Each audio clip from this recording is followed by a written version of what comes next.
Ok, muy buenas tardes con todos, siendo que deben estar ya, por lo que veo, 58 o 57 alumnos conectados, es más del 50% del salón. Vamos a proceder a empezar la clase teórica designada para hoy.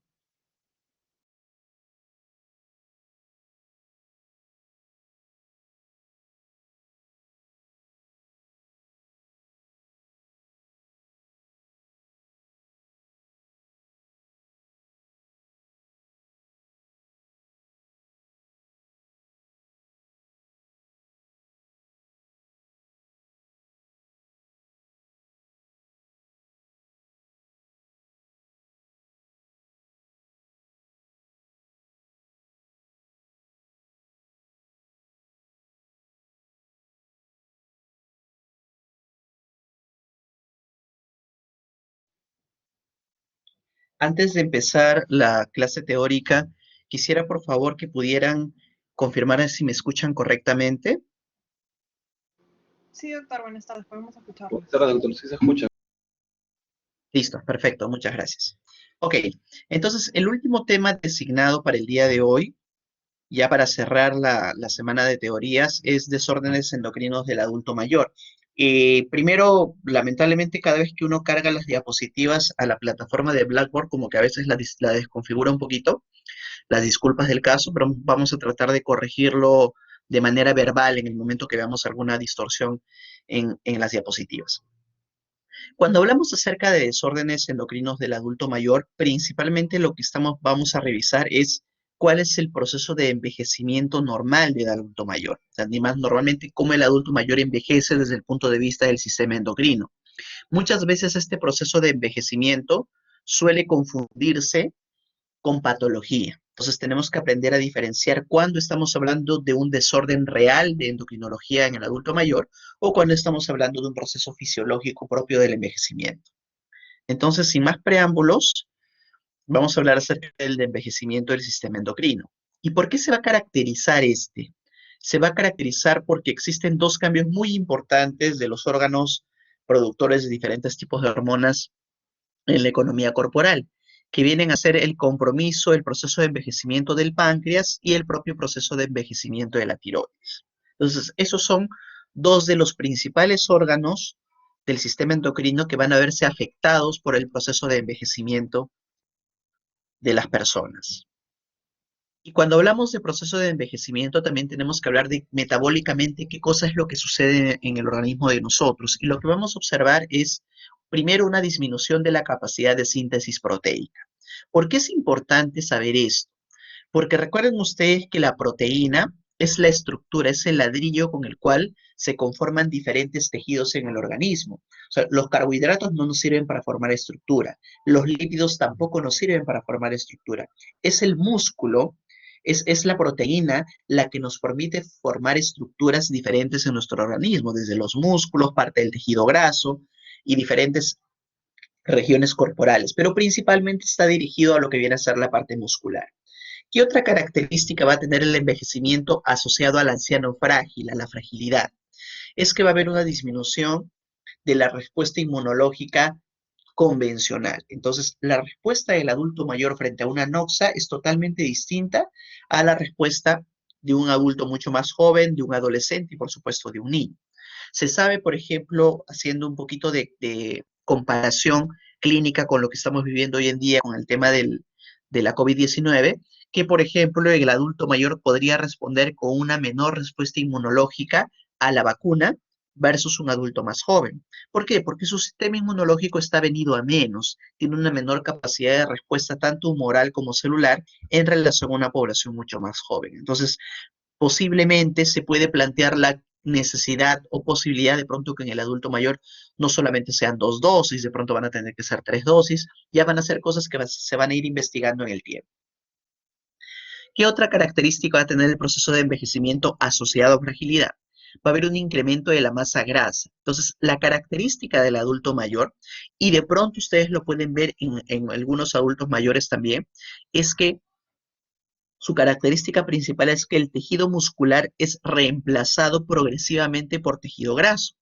Entonces, aquellos, digamos, adultos mayores de hoy en día que de jóvenes pues tenían una estructura corporal bastante musculosa, habitualmente esos músculos no pueden conservarse de la misma manera y con las mismas características que cuando este adulto estaba mucho más joven. Suele ser reemplazado por un poco de tejido graso, entonces se nota un poco de la distorsión en el patrón muscular habitual, que eso es parte del proceso de envejecimiento corporal. ¿Qué más vamos a tener? Vamos a tener por este mismo problema una pérdida de la masa muscular y por consiguiente una pérdida de la fuerza. El adulto mayor va a tener una característica de tener un incremento de la masa grasa con pérdida de la masa muscular. Pero esta masa muscular, esta masa magra, justamente es la que le da la fuerza, la tonicidad, la elasticidad al adulto mayor. Al perder esto se hace menos elástico, se hace menos fuerte y por consiguiente cambia desde la postura corporal hasta la forma como el adulto mayor se desplaza. También esto va a estar asociado efectivamente a disminución de la densidad mineral ósea, más frecuente en mujeres que en varones por la menopausia, pero en ambos casos va a haber una disminución de la densidad de los huesos, produciendo desde osteopenia hasta osteoporosis severa en el peor de los casos. Entonces, vamos a revisar a continuación cuáles son las principales patologías que se pueden presentar en el adulto mayor y enfocado un poco a lo que deberíamos hacer en cada situación. Entonces, no voy a hablarles ahorita de definición de la diabetes, son cosas que ustedes ya manejan, ya se ha revisado hasta el hartazgo probablemente, tanto en las teorías que han tenido como en sus diferentes clases prácticas. Pero efectivamente el adulto mayor tiene un mayor riesgo de desarrollar diabetes mellitus tipo 2 en relación a un adulto joven. ¿Y qué es lo que vamos a hacer? ¿Qué es lo que vamos a observar? Desde el punto de vista epidemiológico, casi el 40% de individuos de 65 años en adelante y aquellos mayores de 80 años, casi un 50%, ya tienen algún grado de intolerancia a la glucosa o ya tienen algún grado de diabetes mellitus tipo 2 no diagnosticada. Entonces, muchas veces a nuestros abuelitos o en general muchas veces al adulto mayor no se le hace esa revisión, esa evaluación, ese chequeo importante que debería tener todo adulto mayor desde el punto de vista de control de glucosa para saber si efectivamente la salud metabólica se encuentra en buenas condiciones. ¿Por qué? Porque tenemos un gran porcentaje de pacientes que ya tienen algún compromiso de prediabetes o ya de diabetes per se no diagnosticada. Recuerden ustedes que la diabetes es una enfermedad que habitualmente no produce síntomas. Para que la diabetes mellitus pueda producir síntomas, la glucosa tiene que estar por lo menos de 180 en adelante. ¿Por qué? Porque este es el umbral que va a condicionar la pérdida de glucosa a través de la orina. Esa pérdida de glucosa a través de la orina va a condicionar un problema de diuresis osmótica. Por lo tanto, el paciente va a ir más veces al baño. Ahí viene la polaquiuria. Luego, ese exceso de micción deshidrata al paciente, lo que le da mayor ganas de tomar agua. Ahí viene la polidipsia. Entonces, ya esto para que el paciente pueda ser sintomático, la glucosa debe estar manteniéndose por lo menos por encima de 180. Valores menores a 180, que suelen ser encontrados en el adulto mayor y no van a producir ningún tipo de síntoma. Por lo tanto, no esperemos que mi abuelito tenga mucha sed, muchas ganas de tomar agua, orine a cada rato, para yo recién pensar en que debería hacerse un control de glucosa. Entonces debería ser parte de la rutina del estudio de todo adulto mayor. Casi el 50% de individuos de más de 85 años son esos abuelitos que ya de pronto ni siquiera salen a hacerse ningún chequeo porque ya está muy viejito. Casi la mitad, o sea, uno de cada dos adultos mayores de 85 años pueden tener diabetes tipo 2 y no ser diagnosticados. ¿Por qué? Porque justamente ya no se busca la patología, no se busca la enfermedad por considerarlos muy viejitos, ya son achaques propios de la edad. El deterioro del metabolismo de la glucosa entonces va a estar asociado definitivamente al proceso de envejecimiento. Y esto es una cosa normal. O sea, el deterioro del metabolismo de la glucosa es parte normal del proceso de envejecimiento. Sin embargo, la velocidad con que se va a desarrollar este proceso de deterioro del metabolismo va a depender de todo lo que nosotros hicimos cuando éramos jóvenes. Es totalmente diferente llegar a ser adulto mayor con problemas de sobrepeso o obesidad, sin hacer actividad física, con mucho sedentarismo, que llegar a la misma edad siendo un adulto mayor activo, que se alimenta correctamente, que tiene normopeso, que habitualmente realiza actividad física. Definitivamente ese deterioro del metabolismo de la glucosa va a estar mucho más enlentecido y probablemente pasen muchísimos años antes de que se pueda producir algún tipo de alteración a este nivel. ¿Cómo tratamos la diabetes mellitus 2 en un adulto mayor? El tratamiento es en líneas generales el mismo que en un adulto más joven: plan de alimentación, actividad física, antidiabéticos orales o insulina según las características propias de cada adulto mayor. No obstante, tenemos que entender qué cosa es lo que nos dicen las guías de manejo de diabetes. Las guías de la del 2020 manejaban tres categorías de adulto mayor. La primera categoría era manejar un adulto mayor saludable, entre comillas. La segunda, manejar un adulto mayor que tiene algún tipo de complicación, algún tipo de comorbilidad compleja. Y finalmente, aquel adulto mayor que sí está muy deteriorado, que tiene una pobre expectativa de vida. Entonces, en ese tipo de casos o cada uno de estos casos, se fue estratificando cuál debería ser la meta de control de hemoglobina glicosilada. ¿Recuerdan ustedes que la meta de control estándar de hemoglobina glicosilada es mantener una hemoglobina glicosilada por debajo de cuánto, Carlos David Tochío? Si pudieras encender tu micro, Carlos David. Y ustedes tienen nombres así de actores de telenovela mexicana, pero de los años 90. Carlos David, Cristal Blanca, Diana Sofía, Edson Arón. A ver, Carlos David, ¿está por ahí Carlos David? Creo que Carlos David está viendo Amor y Fuego en Willax. No lo veo por acá. A ver, vamos a mirar. Ahí está Carlos David. Listo, Carlos David. ¿Cuál es la meta de control de hemoglobina glicosilada estándar de acuerdo a la Asociación Americana de Diabetes? ¿Por debajo de cuánto debería estar la glicosilada? De 7. Por debajo de 7%. Gracias, Carlos David. Efectivamente, como dice su compañero, el estándar de la Asociación Americana de Diabetes, de la Asociación Europea también de Estudio de Diabetes, refiere que deberíamos manejar a un paciente con meta de control de hemoglobina glicosilada por debajo de 7%. ¿De acuerdo? Esa es, digamos, la meta de control estándar. Si yo quisiera llevar a mi paciente a un nivel de glicosilada mucho más bajo, requeriría ser mucho más agresivo e intenso en mi tratamiento, pero eso podría conllevar un incremento del riesgo de hipoglucemia. Entonces, por ese motivo es que las guías del ADA del año 2020, por eso aquí les coloco 2020, no les estoy poniendo 2021, sugieren o sugerían esto, ¿no? Si el adulto mayor, entre comillas, es saludable, tiene una gran expectativa de vida, no tiene muchas comorbilidades, o de pronto si las tiene, están bien controladas, porque yo puedo tener un adulto mayor diabético e hipertenso, pero la hipertensión está cachete, bien controlada, y el tema de la glucosa, pues lo puedo manejar, en ese caso, con una meta de control de glicosilada por debajo de 7,5%.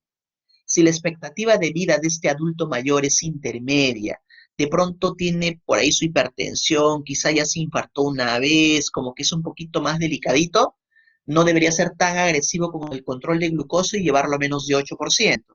Y finalmente, si es un adulto mayor de pronto postrado, con múltiples patologías, polimedicado, etcétera, de pronto podría ser más holgado con el control de glicosilada y llevarlo a menos de 8,5%.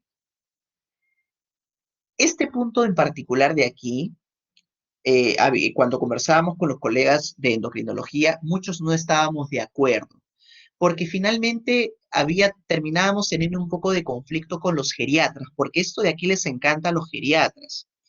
Cuando ustedes ven a un diabético manejado por un geriatra, la característica del manejo de geriatría es de que suelen ser súper cuidadosos con el adulto mayor. Y al ser súper cuidadosos, a veces pecan un poco de tener inercia terapéutica. ¿Qué significa eso? Bueno, le dejo con una metformina al día a mi abuelito y está con la glucosa en 150, 160, como que ya no me animo a bajársela más. No, que se quede así porque muy bajo, va a ser hipoglucemia. Y al final terminábamos un poquito en conflicto con ellos, porque nosotros, si ese adulto mayor llegaba a mis manos, le aumentaba la dosis de medicamentos, no estás en meta de control, tú puedes estar mejor. Y le aumentaba. Y de pronto volvía con el geriatra y por ahí si tenía la glucosa en 95, el geriatra se asustaba y le decía, no, no sabes que tienes que bajar la dosis de la pastilla, le volvía a bajar. Entonces era un tire y afloje. Cuando el año pasado salen este acápite en las guías de ADA, fue como que un espaldarazo para los geriatras más que para los endocrinólogos, digamos, darles la razón desde el punto de vista de que al viejito, déjalo más o menos, pues no lo dejes chévere, no lo dejes bien, porque es viejito. Sin embargo, en las guías de ADA del 2021 se ha corregido eso. Y lo que se refiere es algo que siempre postulamos en el área de endocrinología, que es, si tú tienes un adulto mayor al cual puedes llevar a glicosiladas por debajo de 7%, no de 7,5, sino de 7%, sin riesgo de hipoglucemia, para lo cual tenemos actualmente fármacos que no tienen riesgo de hipoglucemia y que perfectamente pueden ser usados en un adulto mayor, entonces debo llevarlo a ese nivel. O sea, ¿por qué dejarlo más o menos si lo puedo dejar perfecto? Entonces, esa es un poco la consigna actual, ¿no? ¿Podemos llevar al adulto mayor a glicosiladas por debajo de 7%?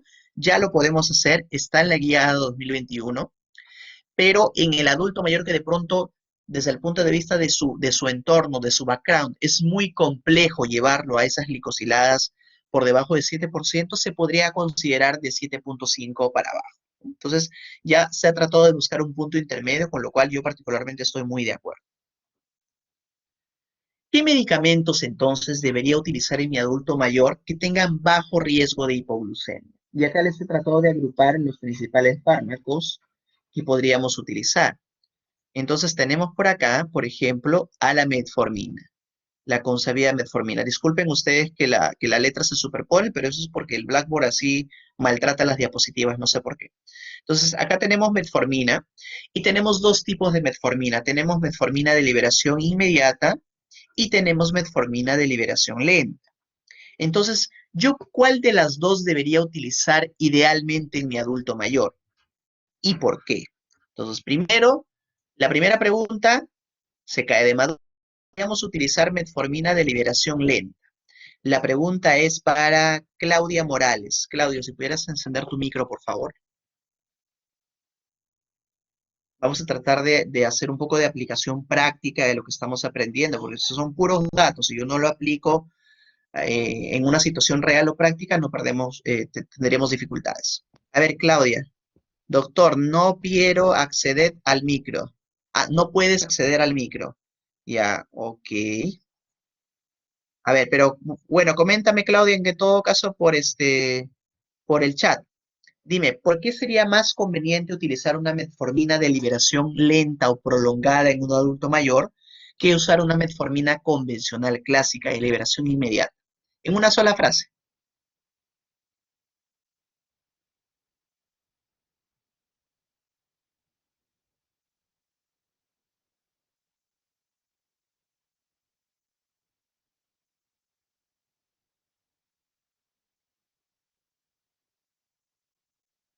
Ok, mientras su compañera va pensando, vamos preguntándole a otro de sus compañeros, para que no me acusen de que solamente pregunto a chicas y no chicos, vamos a buscar. Ahí está, Lisette Meilín Mamani. Salva tu género, Lisette. A ver. Doctor, creo que podría ser por la adherencia al tratamiento, para solo darle una dosis de manera larga que dure. Ya, esa es una de las razones, sí, podría ser. De pronto no es la más importante, pero es una buena razón. Gracias, Lisette. ¿Alguna otra razón que de pronto es un poco más importante de la que su compañera mencionó, que es perfectamente válida? Por la duración de acción, Jimena, Alexandra, ya, Jimena. Ya, mejor tolerancia gástrica, Xiomara Elizabeth. Sí, básicamente lo importante para el tema del adulto mayor es que podamos utilizar una metformina de liberación sostenida o prolongada para mejorar los efectos gastrointestinales. Recuerden que los principales efectos gastrointestinales de la metformina son, valga la redundancia, gastrointestinales, y a la cabeza está la diarrea. Entonces, una cosa es que un adulto joven tenga diarrea por metformina, otra cosa es que un adulto mayor tenga diarrea por metformina. Porque si por si acaso tenemos la mala suerte de que el abuelito tiene una diarrea fea por la metformina, podría deshidratarse y chocarse. Entonces, que recuerden ustedes que es mucho más sencillo que ellos se deshidraten a que se deshidrate un adulto joven. Entonces, reducimos hasta en un 90% estos efectos adversos gastrointestinales utilizando una metformina de liberación prolongada. Entonces, Metformina está perfecto, idealmente de liberación prolongada. Si no tengo de liberación prolongada, bueno, puedo utilizar de liberación inmediata, pero recuerden siempre fraccionar la dosis para probar tolerancia. Otro de los medicamentos que podríamos utilizar en un adulto mayor que tienen bajo riesgo de hipoglucemia o prácticamente hipoglucemia cero son los inhibidores de la DPP4. Y estos inhibidores de la DPP4 realmente son fármacos muy bien tolerados, tienen características de mejoría en la tolerancia gástrica, tienen prácticamente riesgo cero de hipoglucemia, así que están pintaditos para poder ser utilizados en el adulto mayor. Ahí ustedes tienen los 4 fármacos que manejamos actualmente y que tenemos en el mercado peruano para el tratamiento del paciente diabético, tanto joven como adulto, pero estas son las marcas en monoterapia que vienen al costado. También estos mismos fármacos vienen en combinación con metformina de 500, de 850 y de 1000 miligramos, de tal manera que utilizamos el sistema polypill, o sea, 2 medicamentos en una sola pastilla, para reducir la cantidad de medicamentos que el adulto mayor tiene que tomar, y de esa manera mejoramos lo que su compañera comentaba hace un momento, que es la adherencia al tratamiento, ¿no? Es mucho más fácil que tome 2 pastillas al día a que el paciente tome 4 o 5 al día, ¿no? Si puede entonces asociar fármacos en polypill, sería lo ideal. De aquí, lo único nuevo es que la vildagliptina, cuyo nombre comercial es Galvus, en el Perú tenemos actualmente ya la primera copia de Galvus, de otro laboratorio de Tecnofarma que se llama Bilser. Bilser efectivamente ahorita está mucho más cómoda que Galvus, así que desde ese punto de vista, aquellos que tienen sus familiares con Galvus pueden rotar a Bilser, o los que tienen Galvusmed pueden rotar a Bilsermed, porque está bastante más barato. La verdad que han entrado con muy buen precio para ser un inhibidor de la DPP4. Entonces, eso es, digamos, lo que tenemos actualmente. De estos 4 inhibidores de la DPP4, vildagliptina es el único que tiene que darse necesariamente 2 veces al día. ¿Por qué, doctor? Porque su tiempo de vida media no llega a cubrir 24 horas. Los otros inhibidores de PP4 no hay ningún problema, se pueden dar una vez al día. Pero vildagliptina, para garantizar que me cubra 24 horas, debería darlo en 2 extremos del día. De pronto en el desayuno y en la cena, para poder cubrir correctamente 24 horas. Otra cosa importante de aquí, como resumen, es que la linagliptina, cuyo nombre comercial es Trayenta, del laboratorio Boehringer, la linagliptina, por ejemplo, es el único de los inhibidores de DPP4 que no se requiere de ajuste en la dosis independientemente de la función renal del paciente. Se puede dar incluso hasta en pacientes que están recibiendo apoyo dialítico. Entonces, igual le voy a dar siempre la misma dosis, 5 miligramos al día. Con sitagliptina, con vildagliptina y con saxagliptina sí tengo que hacer ajuste en dosis, pero también se puede dar en pacientes con enfermedad renal crónica en estadio 4 o 5 con apoyo dialítico. ¿Qué otra cosa tengo que recordar también por acá? Es que de los 4 inhibidores de la DPP4 que contamos actualmente en el mercado, este de aquí, que es la saxagliptina, en sus estudios de seguridad cardiovascular demostró que incrementa el riesgo de hospitalización por insuficiencia cardíaca. Entonces, si mi abuelito o el adulto mayor que yo estoy manejando tiene por ahí un antecedente de una ICC leve, o de pronto tiene un antecedente de haberse infartado anteriormente, entonces tiene ya algún eventito cardiovascular que pudiese predisponerlo a tener una ICC, sería conveniente no usar saxagliptina en ese paciente porque incrementaría su riesgo de hospitalización por ICC. Entonces, es importante y les comentaba siempre a mis alumnos y espero que ustedes lo hayan podido hacer porque prácticamente mañana acaba la rotación. Necesitan saber de su arsenal terapéutico, necesitan saber la farmacología de cada uno de los medicamentos que están empleando para determinada patología, porque de esa manera pueden escoger correctamente su terapéutica. Si no lo saben, pueden cometer iatrogenias que pueden incluso comprometer no solamente la salud del paciente, sino su vida. Entonces hay que tener mucho cuidado con eso. Si yo no sé que la saxagliptina produce eso y de pronto le doy a un abuelito pensando en que solamente evitarle la hipoglucemia y el abuelo tiene una ICC estadio 4, lo puedo mandar al hospital por darle un medicamento que no debería dar. Entonces hay que tener mucho cuidado y les exhorto a todos a que revisen farmacología. Los 3 grupos que han rotado conmigo les pueden decir que yo soy un dedo con ese tema, pero es muy importante porque ustedes están actualmente en clínica. Están viendo diagnóstico y tratamiento. ¿Qué van a tratar? ¿Qué van a discutir con el docente a cargo? si ni siquiera saben la presentación del medicamento? No saben cómo actúa, no saben cuál es la dosis máxima, no saben cuáles son los efectos adversos, no saben cada cuánto tiempo tienen que titular dosis. Entonces, esas cosas son las que tienen que conversar, o de pronto, bueno, estamos jueves, debieron conversar con sus médicos de práctica. O sea, de qué cosas hacemos exponiendo casos clínicos y todo, si ni siquiera sé lo que tengo que, cómo manejar al paciente, porque no conozco los fármacos. Los tengo que conocer. ¿Qué otro medicamento puede recomendarse para el adulto mayor con diabetes? Los agonistas de la GLP-1, ¿no? Principalmente liraglutida, que se administra una vez al día. También podría utilizarse dulaglutida, que se administra una vez por semana. Los agonistas de GLP-1, al ser hormonas basadas en polipéptidos, tienen que administrarse necesariamente por vía parenteral. O sea, son fármacos que se administran de manera subcutánea en unos dispositivos especiales que son tipo lapicero, que se parecen a la insulina en la administración, pero que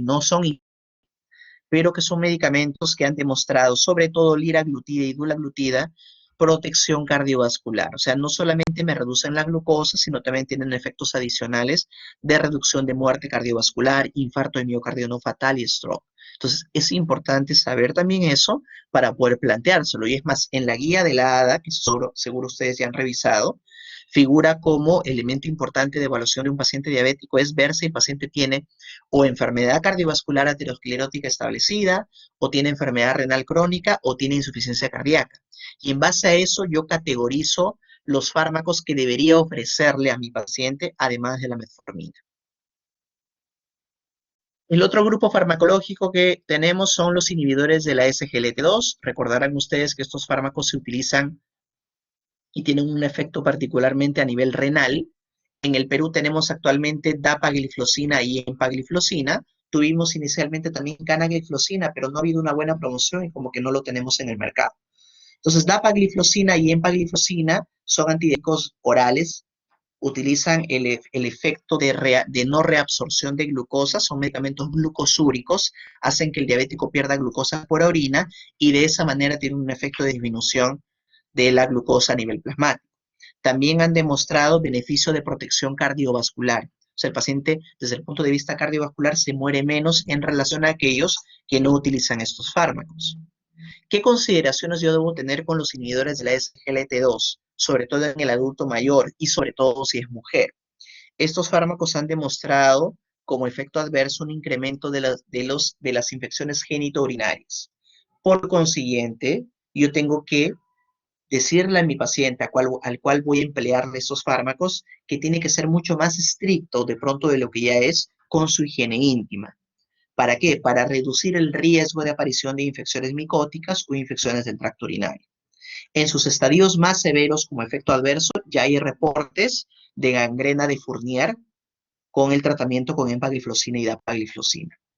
Vamos a preguntarle a ver por acá,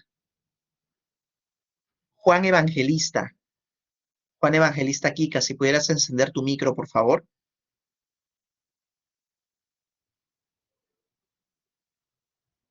Juan Evangelista, también está viendo Amor y Fuego, creo. Vamos a mirar acá.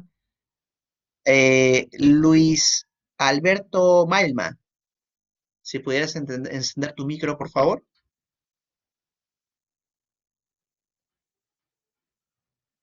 Tampoco está Luis Alberto. Ok, vamos por acá con Milagros Ocas, una fémina que defiende el género. Sí, Ahí doctor, está buenas tardes. Milagritos. Listo. Milagros, ¿qué es la gangrena de Fournier?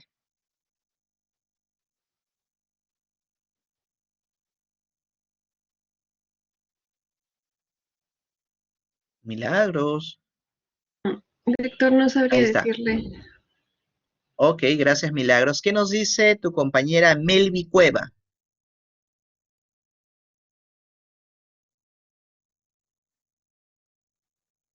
Doctor, buenas Melvi, ¿estás tardes. ahí? Sí, Hola Melvi, buenas tardes. Dime, ¿qué es la gangrena de Fournier? la grena. Gangrena, gangrena. A Ah, ver, ah, vamos a ponerlo acá en el chat. la.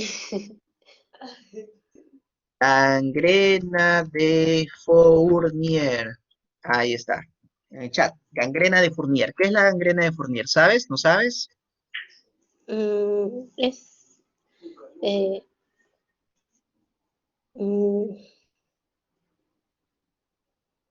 no sé, pero seguro ese debe ser cuando ante una infección no curará la herida y en un diabético no es fácil que se curen las heridas, no peor cuando es una infección. Ya, muchas gracias. Vamos a preguntarle a Yair Miguel Araujo Molina. Si puedes encender tu micro, Yair, ahí está Yair. Doctor, ¿Qué es la gangrena de Fournier, Yair? había visto que es debido a una enfermedad infecciosa, hepatitis necrótica, la cual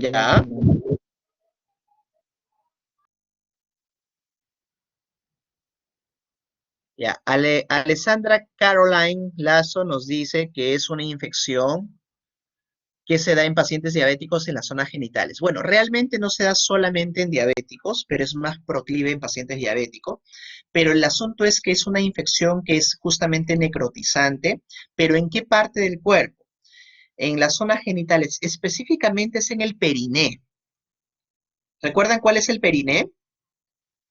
A ver, ¿quién sabe dónde está el periné?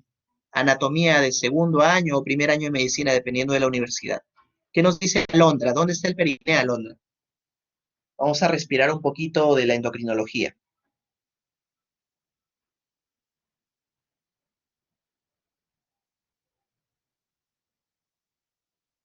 El suelo pélvico. Ya. A ver, más sencillo, ¿ya? La gangrena. El periné es la región que se encuentra localizada entre los genitales y el ano. O sea, esa zona es el periné. En el caso del varón, entre los testículos y el ano, y en el caso de la mujer, pues entre la vulva y el ano. Esa zona es el periné, es donde se presentan habitualmente este tipo de infecciones. Y la gangrena de Fournier es una infección severa que se ha visto justamente en pacientes que han utilizado inhibidores de la SGLT2. Entonces hay que tener mucho cuidado en el adulto mayor, porque ustedes recuerden que el adulto mayor de por sí tiene las mucosas resecas. Si yo lo expongo a un medicamento que incrementa el riesgo de infecciones genitourinarias, podrían desarrollar una gangrena de Fournier si yo no estoy monitorizando o observando este efecto adverso. Y finalmente las tiosuridinedionas como la pioglitazona, que digamos que en el Perú realmente tenemos solamente el único representante como pioglitazona, pero ahorita realmente no vale mucho la pena hablar de ese fármaco, ya ha pasado a ser bastante desfasado en ese sentido. Ok, hasta aquí, ¿alguna pregunta antes de pasar a enfermedades de la tiroides? Vayan colocando su asistencia también, el doctor Cano ha colocado el formato. ¿Alguna pregunta?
Ok, entonces si no hay ninguna... Sí, sí, sí, lo que pasa es que tenía mi micro apagado, Paula, por eso es que No escucha, estaba esperando sus preguntas, pero ya que no hay preguntas, continuamos entonces con el otro gran grupo de patología en el adulto mayor, que son las de la tiroides. Entonces vamos a continuar. ¿Qué cambios fisiopatológicos o qué cambios fisiológicos vamos a ver en la glándula tiroides en el adulto mayor? Primero es de que en el adulto mayor va a haber un incremento progresivo de la TSH que ocurre habitualmente en un 5 a 10% de los adultos mayores. El otro tema es que las anormalidades que podemos ver en el adulto mayor se dan principalmente por problemas de autoinmunidad a la cabeza, tiroiditis de Hashimoto. O sea, el adulto mayor también puede tener tiroiditis de Hashimoto, no es una cosa rara, a pesar que su factor inmunológico está venido a menos. ¿Qué vamos a ver en un envejecimiento normal? Habitualmente en el envejecimiento normal puede haber una leve disminución de la TSH y una disminución en la conversión periférica de T4 a T3, que es natural, que es normal, es parte de. Algunos han postulado terapia de reemplazo hormonal con triodotironina para ese tipo de casos, pero realmente no existe evidencia científica hasta el momento que avale eso. Entonces, ¿qué vamos a ver? ¿Por qué se va a caracterizar la patología tiroidea en el adulto mayor? Principalmente por esta entidad, que ustedes ya la han revisado e incluso la hemos revisado en el seminario también, que es el hipotiroidismo subclínico. El hipotiroidismo subclínico, ¿cómo está definido? Está definido, como ustedes recordarán, con una T4 libre normal, pero con una TSH alta, ¿no? Entonces, siempre la patología tiroidea subclínica, la T4 libre siempre va a estar normal. Si esa TSH está alta, estoy hablando de un hipotiroidismo subclínico. Si esa TSH está suprimida, estoy hablando de un hipertiroidismo subclínico. Entonces, en ese caso, ¿qué recomendaciones debemos tener para el adulto mayor? Primero, se recomienda dar tratamiento siempre y cuando la TSH esté por encima de 10. Si la TSH está entre 4 y 10, hay que evaluar otros factores. ¿Cuáles son esos factores, por ejemplo? En primer lugar, si el paciente tiene anticuerpos antitiroideos positivos. Si tiene anticuerpos antitiroideos positivos, la probabilidad de necesitar hormona tiroidea es mucho mayor que aquel que tiene anticuerpos antitiroideos negativos. El otro punto importante es ver si el paciente de alguna manera tiene un poco de clínica del hipotiroidismo, clínica clásica, ¿no? De pronto mucho cansancio, mucho sueño, la piel extremadamente seca, cabello quebradizo. O sea, si tiene eso, y yo sospecho que podría ser una manifestación clínica del hipotiroidismo, a pesar de que la TSH no esté por encima de 10, pero está por encima de 4, yo podría considerar darle tratamiento. ¿Qué otro punto tengo que tener en cuenta también? Es que el hipotiroidismo subclínico diagnosticado, el 60% de casos puede revertir espontáneamente 2 a 3 meses después de haber notado la alteración. Entonces, si yo tengo un adulto mayor, le pedí sus hormonas tiroideas, la TSH está en 5.8 y la T4 libre está normal, es un paciente con hipo subclínico, entonces podría darse la conducta de poder observar simplemente y ver cuál es la tendencia en 2 a 3 meses. Lo que se calcula es que el 60% de esos pacientes que tuvieron esa alteración, 2 a 3 meses normalizan espontáneamente y no van a requerir hormona tiroidea. El otro porcentaje de pacientes, el 40% aproximadamente, puede mantenerse en ese nivel o la condición puede progresar hacia un hipotiroidismo frágil. Y el otro punto para tener en cuenta en el adulto mayor es que el tratamiento con levotiroxina, terapia de reemplazo hormonal, en mayores de 80 años se está dando con bastante controversia. ¿Por qué? Porque por lo menos en los estudios que se están arrojando en relación al tratamiento de este tipo de pacientes es que no hay impacto importante en su calidad de vida. O sea, el paciente se siente exactamente igual tomando la hormona tiroidea o sin tomarla. Entonces, ahí viene el punto de ver cuál es la necesidad. ¿Estoy beneficiando realmente al paciente dándole levotiroxina? Mi abuelito de 100 años que tiene hipotiroidismo subclínico, ¿vale la pena darle levotiroxina? La TSH está en 9, bien pegadita. ¿Vale la pena darle? ¿Realmente se va a beneficiar o no? Entonces, parece que no se beneficia, por lo menos los mayores de 80 años. Obviamente estamos hablando, chicos, aquí por favor, de hipotiroidismo subclínico, ¿eh? TSH elevada, pero T4 libre normal. No estoy hablando del hipotiroidismo primario, o sea, que la T4 libre esté baja con la TSH alta. En el hipoprimario no hay vuelta que darle, no es que tenga 100 años y ya no le doy. O sea, le tengo que dar porque hay una deficiencia marcada. Estamos hablando de casos de hipotiroidismo subclínico, donde mi decisión la voy a basar en mis niveles de TSH. Ok. Hasta este punto en particular, ¿alguna pregunta respecto a patología tiroidea en el adulto mayor? ¿Alguna cosa que no haya quedado clara? ¿Alguna inquietud?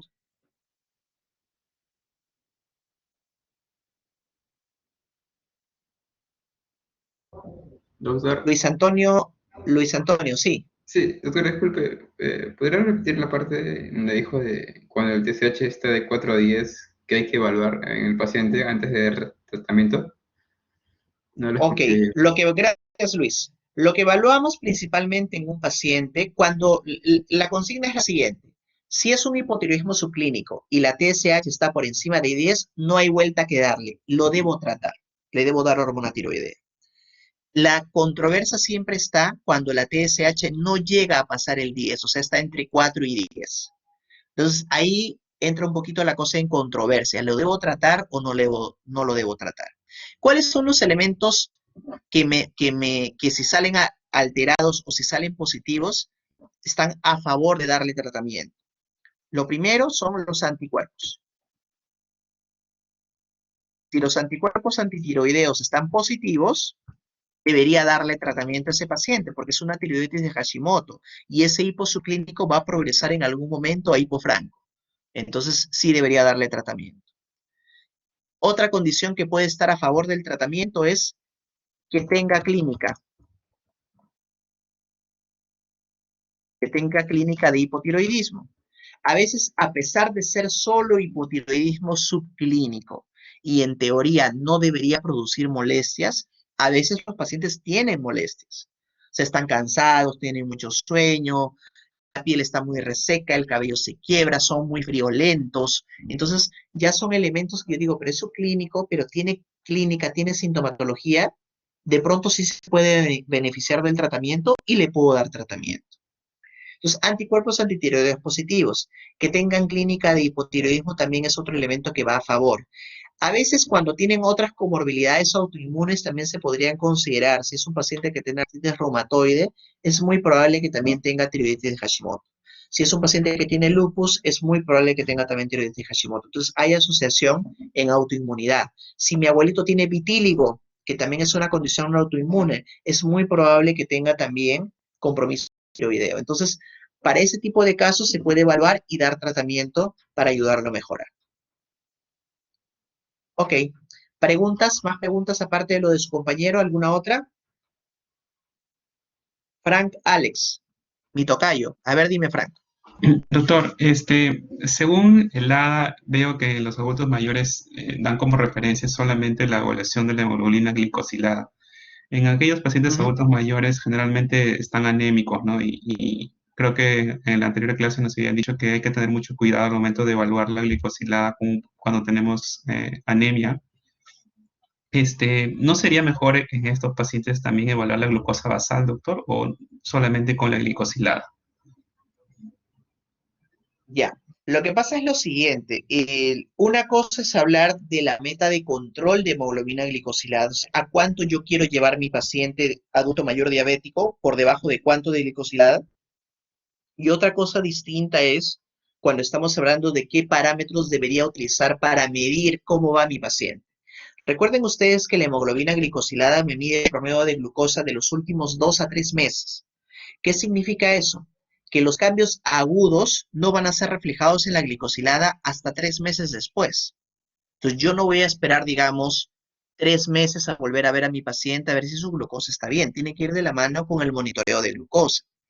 Y efectivamente estamos de acuerdo, tengo que medir glucosa basal. Independientemente de que el paciente no sea anémico, independientemente de que el paciente no tenga alguna condición que afecte el resultado de hemoglobina glicosilada, necesito valorar también glucosa. Habitualmente glucosa basal, pero también glucosa postprandial. ¿Por qué motivo? Porque nuevamente, la glicosilada lo que me refleja es el promedio de glucosa de los últimos 3 meses. Si mi paciente ha estado haciendo hipoglucemias, 60, 65, 50, y ha estado haciendo hiperglucemias, 300, 350, o sea, al final en el promedio, esos dos números extremos terminan compensándose y mi glicosilada me podría salir bien, a pesar de que el paciente tiene picos de hiperglucemia y picos de hipoglucemia, porque lo que me va a medir glicosilada es promedio, no me mide variabilidad glucémica, ahí falta. Hoy en día contamos con unos dispositivos que son los CGM, que son los dispositivos de monitoreo continuo de glucosa, que están viniendo un poco a revolucionar eso, que nos permiten ver la película completa en tiempo real, cómo se mueve la glucosa a lo largo del día en un determinado paciente. Ya en otras realidades se está utilizando, al Perú todavía no ha llegado en su totalidad, pero en algún momento probablemente tengamos que cambiar un poco el clásico glucómetro por estos dispositivos de monitoreo continuo de glucosa, ser más exactos desde el punto de vista de variabilidad glucémica. Entonces, para contestarle a su compañero finalmente, sí, no solo con glicemia, hay que medirle glucosa de todas maneras. ¿Alguna otra pregunta?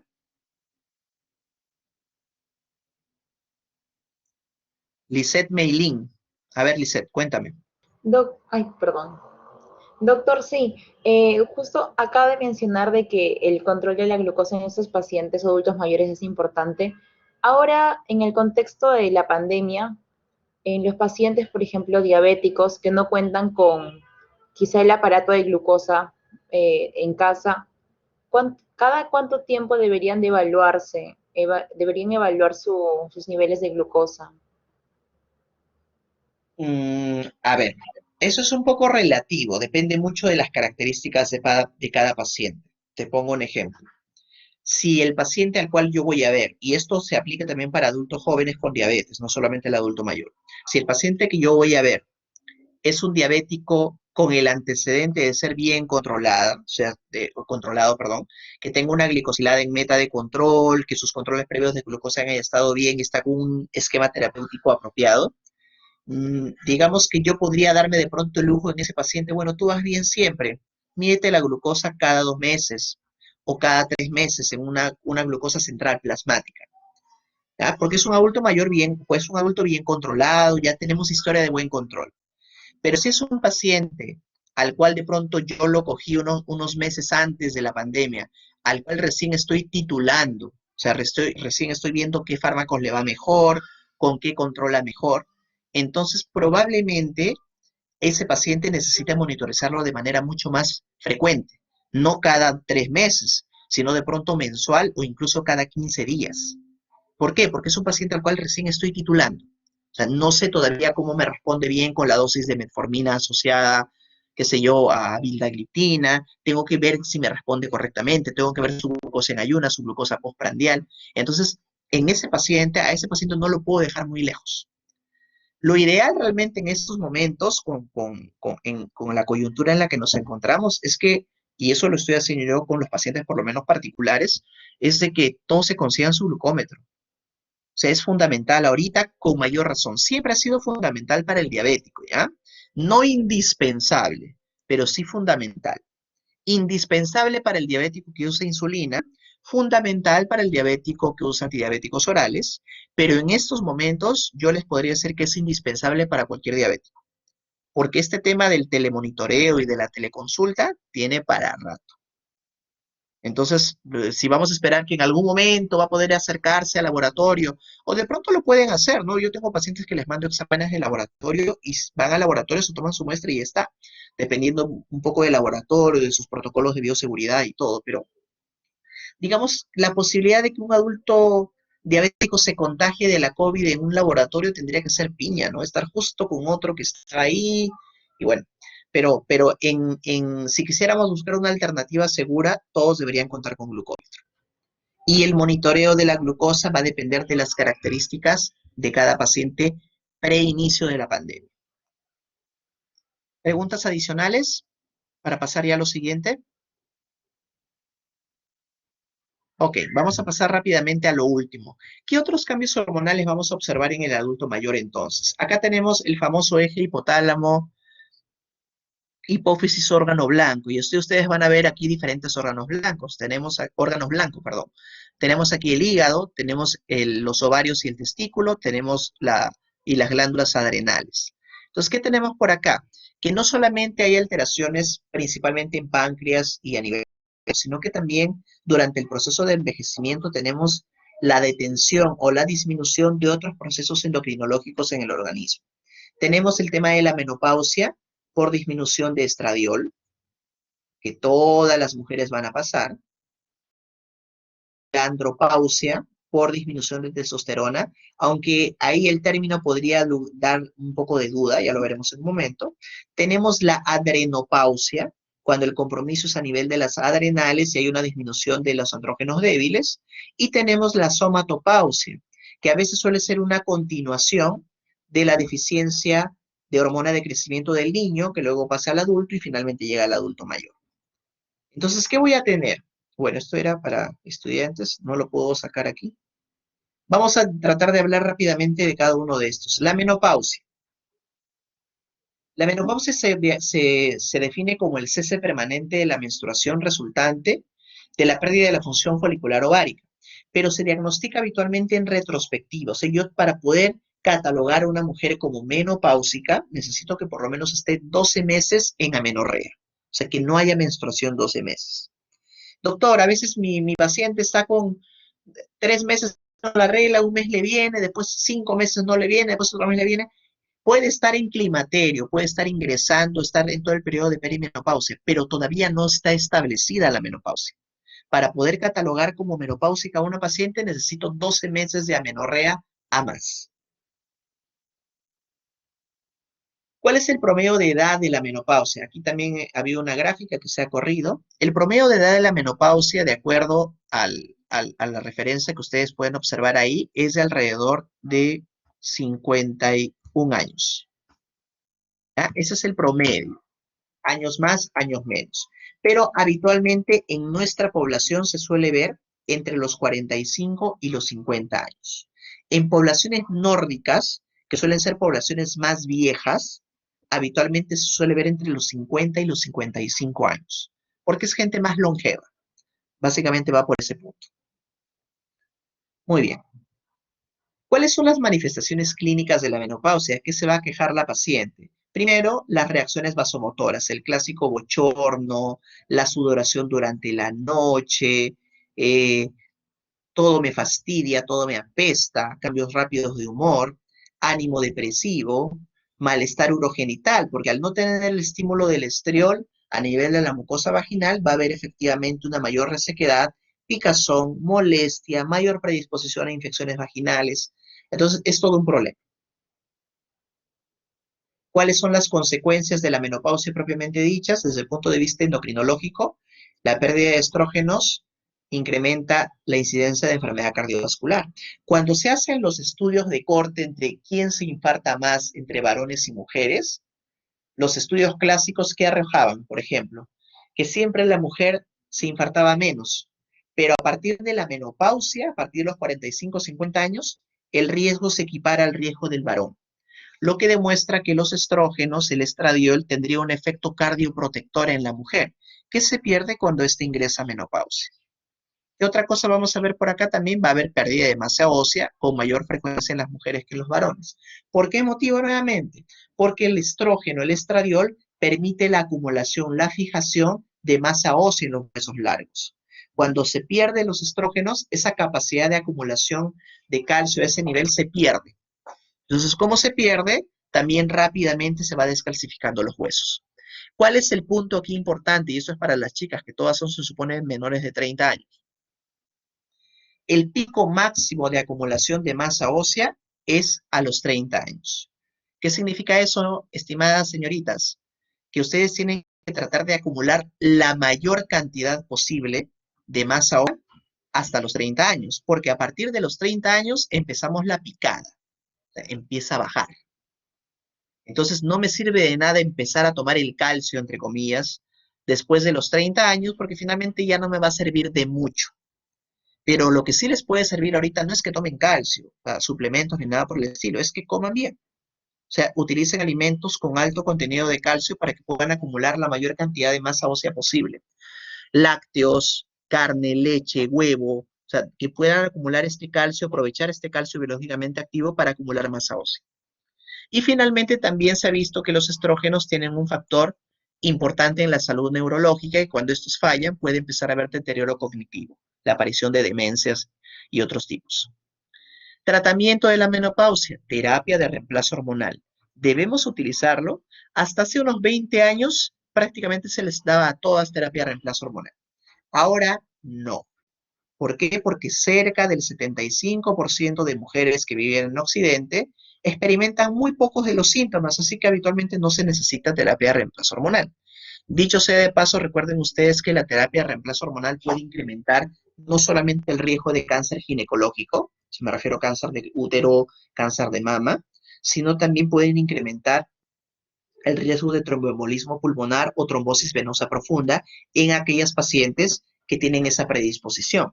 Entonces, siempre parte de las preguntas que se hacen a una mujer que va a recibir terapia de reemplazo hormonal es si hay antecedentes de trombosis venosa, si hay antecedentes de varices, porque en base a eso uno tiene que tomar algunas decisiones sobre la dosis que se le va a dejar, sobre si se le puede dejar el tratamiento o si se debe hacer otra cosa. Se puede utilizar la combinación de estrógenos con progestágenos para prevenir el cáncer uterino, para evitar la hiperplasia endometrial, porque si solamente se le da estrógenos, los estrógenos estimulan directamente el endometrio, sobre todo la parte del endometrio funcional, hacen que este crezca de manera exponencial. Si no le damos a su vez progestágenos para que se produzca el desprendimiento de este endometrio funcional, incrementamos el riesgo de cáncer uterino. También se pueden utilizar como tratamiento para la menopausia los inhibidores de la recaptación de serotonina, inhibidores de la recaptación de serotonina y noradrenalina, o sea, los antidepresivos. Se puede usar gabapentina o pregabalina como alternativa para el tratamiento de bochornos no hormonales. Y la terapia con estriol, que es una terapia con estrógenos locales, está indicado para síntomas genitourinarios. Ustedes deben conocer el famoso Ovestin, ¿no? El Ovestin, que es estriol, es un tipo de estrógeno, pero solamente de acción local. ¿Para qué? Habitualmente se emplea en las mujeres en menopausia para hidratar la mucosa vaginal y de esta manera también reducir el riesgo de infecciones genitourinarias y que también, si la paciente es activa, sexualmente activa, no tenga dificultades o no tenga problemas de dispareunia y esto condicione problemas justamente conyugales. Otro de los medicamentos que se pueden utilizar para la menopausia son los moduladores de los receptores estrogénicos. Y estos moduladores de receptores estrogénicos, tenemos el tamoxifeno y el raloxifeno, que también se utilizan, por ejemplo, para el cáncer de mama, porque justamente son medicamentos que van a actuar sobre los receptores estrogénicos, estimulando su efecto o inhibiendo su efecto. La dosis habitual en raloxifeno, 60 miligramos una vez al día, son fármacos seguros y eficaces para prevenir osteoporosis en mujeres,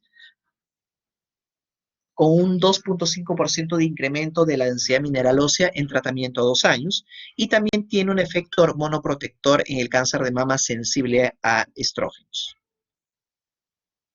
Muy bien, hasta aquí, ¿alguna pregunta sobre menopausia para pasar a andropausia?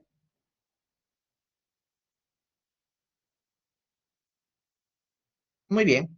Entonces, cuando hablamos de andropausia, tenemos que tener en cuenta también algunos hechos fisiológicos muy importantes.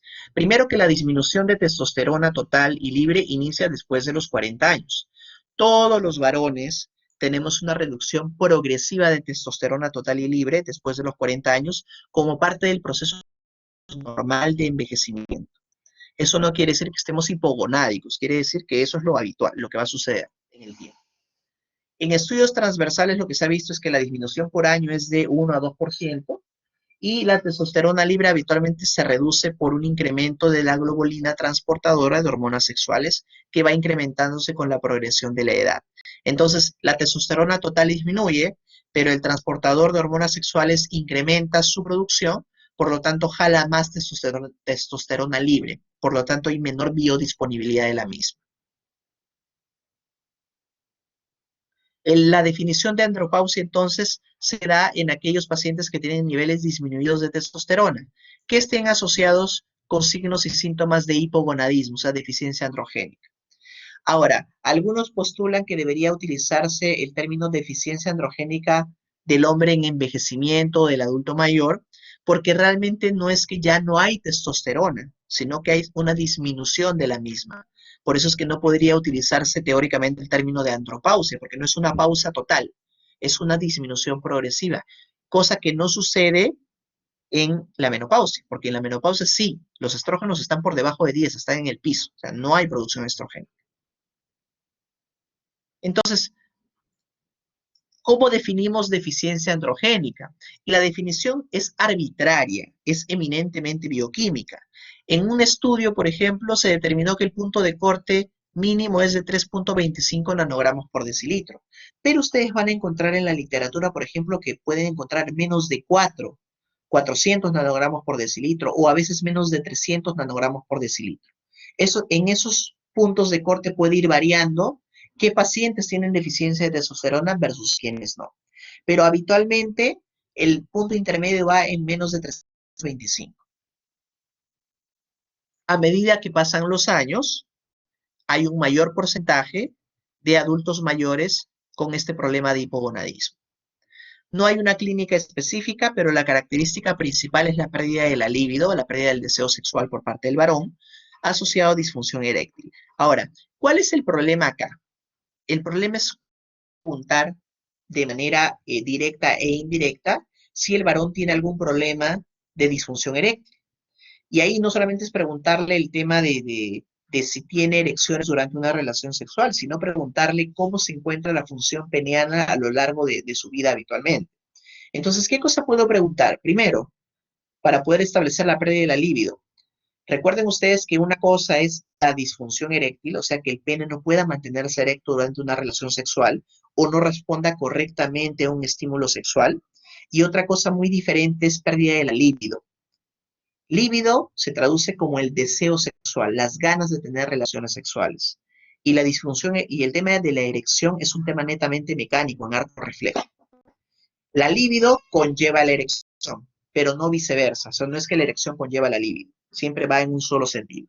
Entonces, la primera pregunta que habría que hacerle al paciente con sospecha de deficiencia androgénica es primero, ¿cómo está su deseo sexual? Si las ganas de tener relaciones sexuales se mantienen como siempre o ha habido una disminución del deseo sexual. La otra pregunta en relación a la disfunción eréctil no solamente es saber si se erecta o no el pene, sino, por ejemplo, preguntar sobre erecciones matutinas. Señor, digamos, a la semana, ¿cuántas veces el pene amanece erecto? Porque esto es un acto reflejo. Todos los varones tenemos este acto reflejo de erecciones matutinas, que no están relacionados directamente con el deseo sexual, sino, como les comento, es un arco reflejo. Lo clásico es de que casi todos los días, de pronto 6 a 7 días de la semana, el pene amanezca erecto en el varón. Entonces, cuando de pronto ese adulto mayor tenía siempre erecciones 6 de 7 días a la semana, erecciones matutinas, y ahora tiene 1 o 2 veces por semana, o no tiene ninguna, o de pronto 2 veces al mes, entonces hay un problema en el arco reflejo, hay un problema de disfunción. Eso es un signo de disfunción eréctil. ¿Qué otra cosa? Por ejemplo, el chorro de la micción. Si el chorro de la micción era más fuerte antes, ahora está mucho menos fuerte. O sea, ha habido diferencia en la potencia, la salida del chorro urinario, no ha habido potencia. Entonces, son elementos que son importantes de averiguar y que de manera indirecta me pueden permitir a mí saber si el varón tiene un problema de deficiencia androgénica. Entonces, ya diagnostiqué a mi paciente, tenía algunos signos sugestivos, le pedí testosterona, 200 nanogramos por decilitro, ya, hipogonadismo. La siguiente pregunta es cómo voy a tratar. Y el tratamiento, como casi todo en endocrinología, es terapia de reemplazo hormonal. Entonces, ¿qué vamos a hacer con la terapia de reemplazo hormonal? Mejorar la libido, mejorar la actividad sexual, el estado de ánimo. La testosterona es una hormona eminentemente anabólica, incrementa la masa muscular, por lo tanto, de manera indirecta va a incrementar también la fuerza y la mineralización en los huesos. Nosotros no hacemos osteopenia, el varón no hace habitualmente osteoporosis gracias a la protección de la testosterona, a diferencia de las mujeres. Entonces, en ese aspecto estamos protegidos por nuestra hormona sexual masculina. Entonces, esto va a incrementar definitivamente tanto la fuerza como la mineralización de los huesos. Y esto de manera indirecta va a prevenir obviamente las fracturas patológicas. También al ser una hormona anabólica, va a disminuir la masa grasa porque va a ser reemplazada por masa muscular. Y al tener mayor masa muscular, voy a tener menos fatiga y mi concentración se va a mantener en una buena situación. Entonces, esta testosterona en reemplazo hormonal suele mejorar mucho la calidad de vida del paciente. Tenemos diferentes presentaciones, la más común es la testosterona en antato. En el Perú la tenemos la testosterona en antato en de 250 miligramos. Es testosterona en antato de 250 miligramos. El nombre comercial es Testovirón Depot. Vienen ampollas de 1 mililitro. Y se aplica en forma intramuscular. Cada 2 semanas, 250 miligramos. A veces se puede espaciar un poquito más el tiempo si el pico de elevación de testosterona lo permite hacer. Puede darse cada 4 semanas, cada 3 semanas, o incluso a veces se puede dar una menos dosis, 100 miligramos una vez a la semana, para, por ejemplo, reducir el pico de testosterona y tratar de mantener al paciente en meseta. Yo tengo a propósito de esto un paciente joven, no es un adulto mayor, con hipogonadismo hipergonadotrófico, perdón, hipogonadismo hipogonadotrófico. Tiene un problema a nivel de la hipófisis, no produce gonadotrofinas, no estimulan correctamente su testículo y por lo tanto no hay un hipogonadismo a este punto. Entonces, este paciente, por ejemplo, yo le inicié tratamiento con testosterona en antato 250 miligramos cada 2 semanas. Y él lo que me refería era que durante los primeros días, hasta el día 9 más o menos, a partir de haberse administrado la testosterona, se sentía muy bien. Pero como que del 9 al día 14 bajaba nuevamente, ya menos actitud, menos fuerza, un poquito menos del tema de la erección, de la libido. Entonces lo que hicimos con él fue incrementar la frecuencia con menos dosis. 250 miligramos media ampolla, o sea, 125, pero una vez por semana. Y con eso está muy bien. Entonces, va a depender un poco de las características de cada paciente, ¿no? Este es un ejemplo en un adulto joven, pero también se puede buscar lo mismo en un adulto mayor. También hay testosterona en gel, el Testovital se llama, al 1%, pero no siempre hay. Ese es el principal problema, que a veces hay y a veces no hay. Entonces, para poder aplicarse el gel diariamente, tengo que tener siempre a la disposición del mismo y no siempre lo tenemos. Igual sucede con los parches transdermales, no siempre hay. Lo que nunca falta es la testosterona en antato. ¿Qué efectos adversos voy a tener con testosterona? Como devuelvo la adolescencia, entre comillas, a mi paciente, entonces va a tener algunos síntomas clásicos de la adolescencia. Tenemos problemas de acné a la cabeza, ¿no? La piel grasosa, piel oleosa. También podemos tener problemas de incremento de sensibilidad en las mamas. Podemos tener también un problema de incremento del hematocrito y eritrocitosis. Hay que tener mucho cuidado cuando voy a dar terapia de reemplazo hormonal con testosterona en un adulto mayor. Tengo que evaluar primero cómo está la próstata para reducir el riesgo de cáncer de próstata. También puede haber un empeoramiento de la insuficiencia cardíaca congestiva, porque como incrementa el volumen globular, puede condicionar una descompensación de la ICC al haber mayor volumen globular. Entonces hay que tener un poco de cuidado también igual en el adulto mayor con ICC. Si tiene cáncer de mama o el paciente tiene ginecomastia, también puede producir un incremento de las mismas. Y si el paciente no era muy pelado, se termina de pelar con el efecto de la testosterona. Ese es el problema. Por eso se dice, que no es del todo cierto, pero se dice que el adulto, que el adulto de edad mediana, pelado, que tiene poco cabello en la cabeza, tiene mayor sensibilidad a la testosterona que aquel que tiene el cabello conservado. Entonces, ¿qué contraindicaciones tiene el uso de testosterona? ¿En qué pacientes no los debería utilizar? Pacientes con cáncer de próstata y mama, por lo que ya hemos comentado. Pacientes con hematocrito en más de 50%, por la poliglobulia. Entonces tengo que tener mucho cuidado al dar testosterona, sobre todo al adulto mayor que vive en provincia, porque de por sí ahí los hematocritos son bien altos, tengo que vigilar cómo va el hematocrito con el tratamiento. En aquellos pacientes que tienen algún antecedente de nódulo prostático o en aquellos cuya PSA está por encima de 4, que tienen antecedentes de cáncer de próstata, ICC no controlada a la cabeza o alguna otra patología cardíaca, angina inestable, procedimiento de revascularización previo en los 6 meses anteriores al inicio del tratamiento, y la apnea obstructiva del sueño severa no tratada. Muy bien, hasta aquí, ¿alguna pregunta final? esta parte de la testosterona, del tratamiento de la andropausia?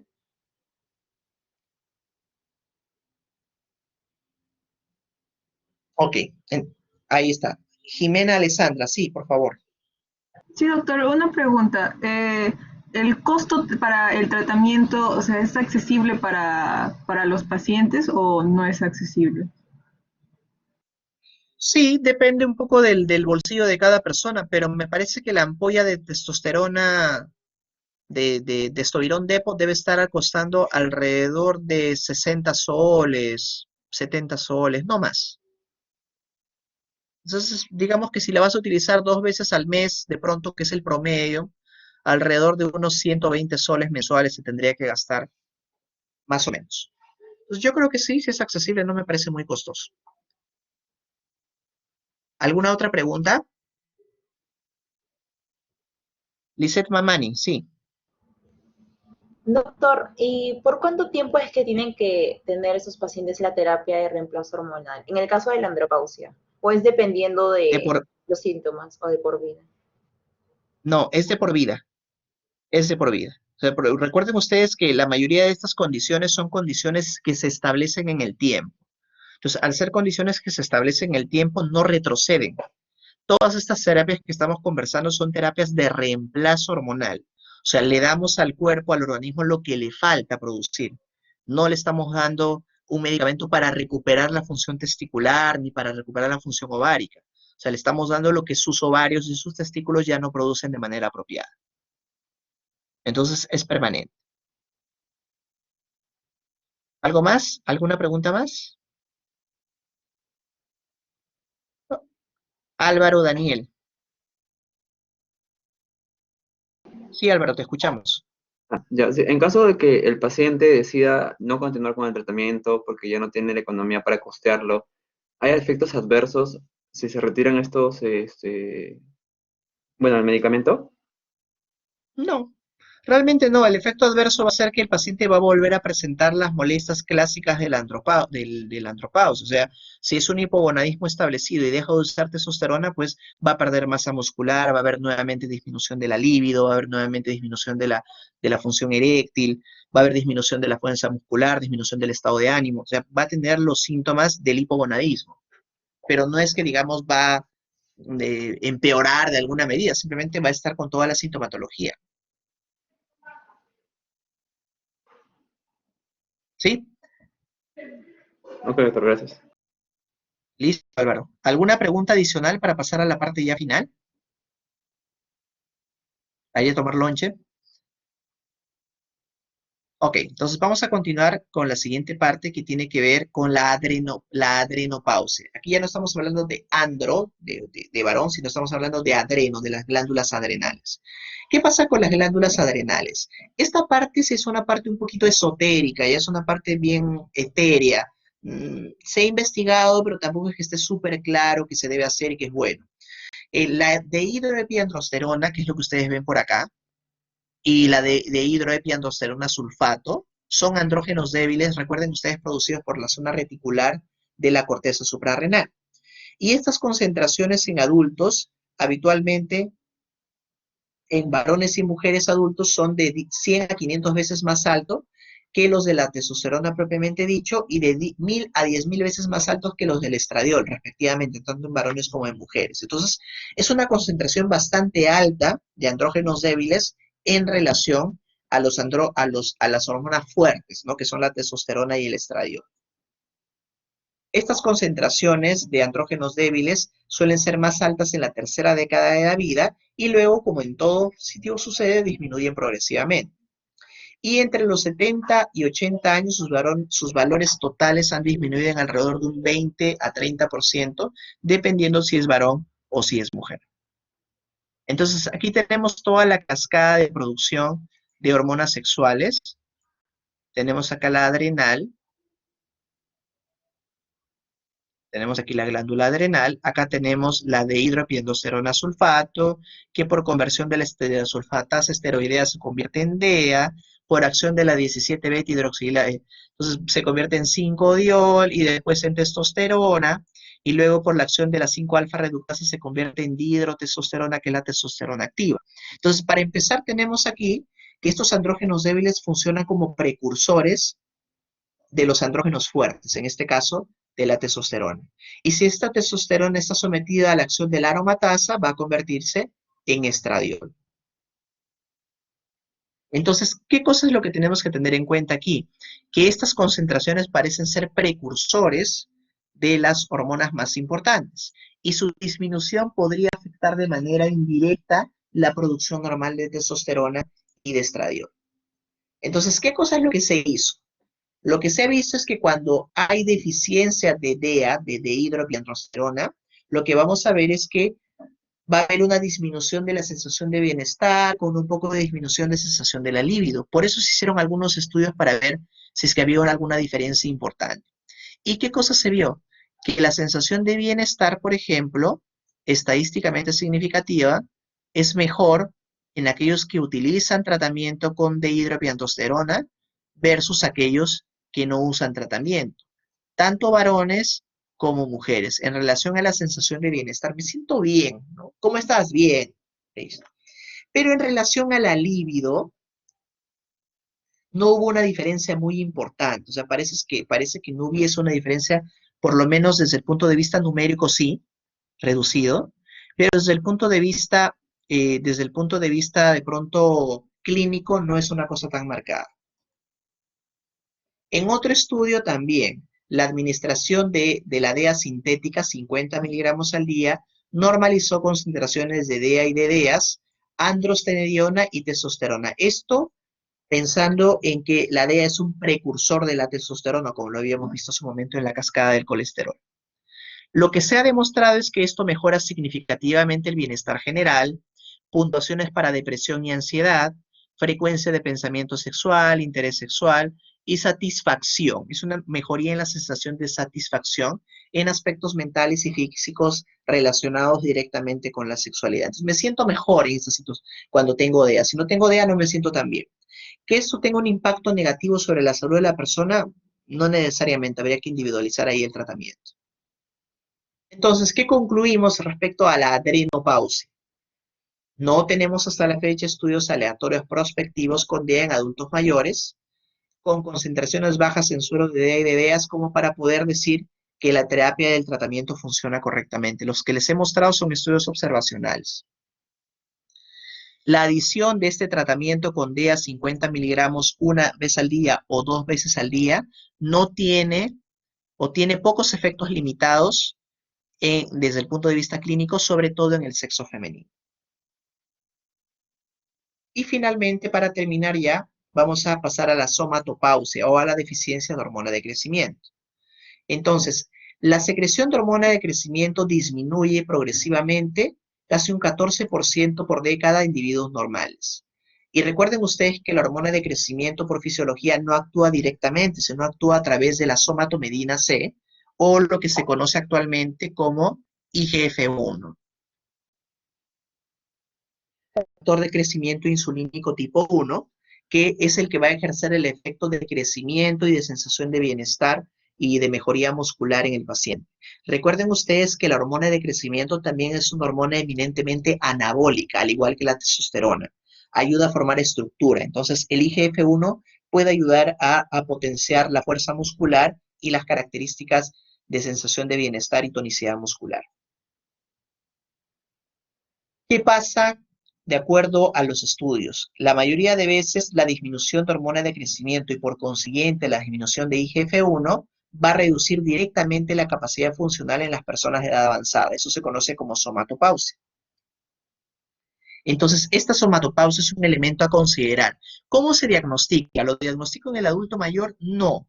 Habitualmente la somatopausia viene diagnosticada como deficiencia de hormona de crecimiento en el adulto. En el adulto se ve deficiencia de hormona de crecimiento y como que finalmente continúa su terapia de reemplazo hormonal hasta ser adulto mayor. Es una condición que no siempre se puede diagnosticar porque a veces le atribuimos mucho a los achaques de la edad, la falta de fuerza muscular en el paciente, la falta de la disminución de la masa ósea. Si de pronto pensáramos en que un adulto mayor podría tener deficiencia de hormona de crecimiento, quizá podríamos intervenir en mayor cantidad de adultos mayores. Hay beneficios de la hormona de crecimiento sobre el perfil lipídico y una importante disminución de la masa grasa que favorece justamente al adulto mayor, porque recuerden que en el proceso de envejecimiento hay un incremento de la masa del tejido graso. Entonces, ¿qué características va a tener la deficiencia de hormona de crecimiento? Aumento de masa grasa, disminución de masa muscular. Va a haber una disminución de densidad mineral ósea porque eso contribuye a su formación. Por lo tanto, hay disminución también de la capacidad de ejercicio, elevación de colesterol, triglicéridos con reducción de HDL, un patrón diabetogénico. Y desde el punto de vista de calidad de vida, pues va a haber aislamiento social, depresión, disminución de la sensación de bienestar. Entonces, nuevamente les exhorto, si yo no pienso que mi abuelito puede tener deficiencia de hormona de crecimiento, jamás lo voy a investigar. Y si no lo investigo, jamás lo voy a diagnosticar. Entonces es importante tenerlo como uno de los diagnósticos diferenciales con estudio. Entonces, ¿cómo hago el diagnóstico de esta deficiencia de hormona de crecimiento en el adulto mayor y en el adulto en general? Puedo utilizar dos secretagogos distintos. Uno que es la insulina, que es el más frecuente, que es el patrón de oro, el gold estándar, para el estudio diagnóstico del paciente con sospecha de deficiencia de hormona de crecimiento. Y para este caso, ¿qué se hace? Se produce en el paciente un estado de hipoglucemia insulínica. ¿Qué quiere decir? Eso tiene que hacerse controladamente, ¿no? Induzco al paciente a hipoglucemia para que su glucosa esté por debajo de 40 y en ese momento hago la medición de hormona de crecimiento en varios tiempos. El basal a los 15 minutos, 30 minutos, 45, 60 y 90 minutos. Y grafico una curva de producción de hormona de crecimiento. Esta curva de producción de hormona de crecimiento obedece al ciclo circadiano de la hormona de crecimiento. Si yo solamente midiera una vez hormona de crecimiento, entonces, ¿qué va a pasar? Que puedo encontrar el pico, como puedo no encontrarlo. Entonces, el objetivo justamente es tratar de ubicar el pico de normalidad. En un estudio de hormona de crecimiento, el estudio dinámico, me basta, por ejemplo, basal, 15 minutos, 30 minutos, a veces 45 minutos, 60 minutos, 90 minutos. Entonces, se hace la medición de glucosa, de hormona de crecimiento en ayunas, 15, 30, después de haber sido sometido a la hipoglucemia insulínica. O sea, cuando la glucosa cae por debajo de 40, en ese momento tengo que tomar la primera medida de sangre para medir hormona de crecimiento basal. Y a partir de ese momento, ya con el paciente recuperado de la hipoglucemia inducida, empiezo a hacer la medición en varios tiempos. Sí, ¿quién levantó la mano por ahí? Si pudieras, por favor, hacer tu pregunta, ¿alguna duda? ¿Hola? ¿Nadie? Ok, creo que levantaron por gusto la mano. Ok, entonces estábamos hablando. Por ejemplo, en un niño, cuando estudio de deficiencia de hormona de crecimiento en un niño, hago lo mismo. Induzco al niño a un cuadro de hipoglucemia insulínica. Esto tiene que ser supervisado en un hospital de día. O sea, no es que se lo hace en casa. Entonces, se hace el procedimiento, se inyecta, se le administra la insulina vía endovenosa, el paciente hace hipoglucemia a menos de 40 y en el momento que hace hipoglucemia a menos de 40, inmediatamente ahí se mide, se toma una muestra de sangre para dosar hormona de crecimiento. Ese es el basal. A partir de ese momento ya yo le doy a mi paciente glucosa por la otra vía, tiene que tener dos vías para pasarle glucosa y recuperar el nivel de glucosa en sangre y voy midiendo 15 minutos, 30 minutos, 45, 60 y 90 minutos para ver en qué momento el paciente hace un pico de hormona de crecimiento, basándome en el ciclo circadiano. Si cualquiera de esos picos en el paciente pediátrico se encuentra de 10 para adelante, 10 nanogramos por mililitro, entonces, así solamente sea en uno solo de los tiempos, cualquiera que sea, ese chico no tiene deficiencia de hormona de crecimiento. Pero si yo hago eso mismo y ninguno de los picos que salen supera los 10, ese chico tiene deficiencia hormona de crecimiento. En el adulto mayor y en el adulto es distinto. El punto de corte es pequeño. No es 10, sino es 5. Entonces, si alguno de estos picos supera el 5.1, ese adulto mayor o ese adulto joven no tiene deficiencia hormona de crecimiento. Por lo tanto, no tendría indicada la terapia de reemplazo hormonal. Entonces, ¿cuándo utilizo terapia de reemplazo hormonal con hormona de crecimiento en adultos mayores? Solamente en aquellos adultos mayores que tienen una causa orgánica de deficiencia de hormona de crecimiento, porque solamente ellos se van a beneficiar realmente. Aquellos que tienen un hipopituitarismo o un panhipopituitarismo, aquellos que ya tuvieron deficiencia de hormona de crecimiento en la niñez, están en la adolescencia, en la adultez, están como adultos mayores, o aquellos pacientes que tengan alguna otra condición orgánica a nivel hipoficiario que impida la producción de hormona de crecimiento. En el resto de pacientes no hay indicación porque no hay beneficio real. Muy bien. ¿Alguna pregunta final hasta aquí, chicos? ¿Alguna cosa que no haya quedado clara?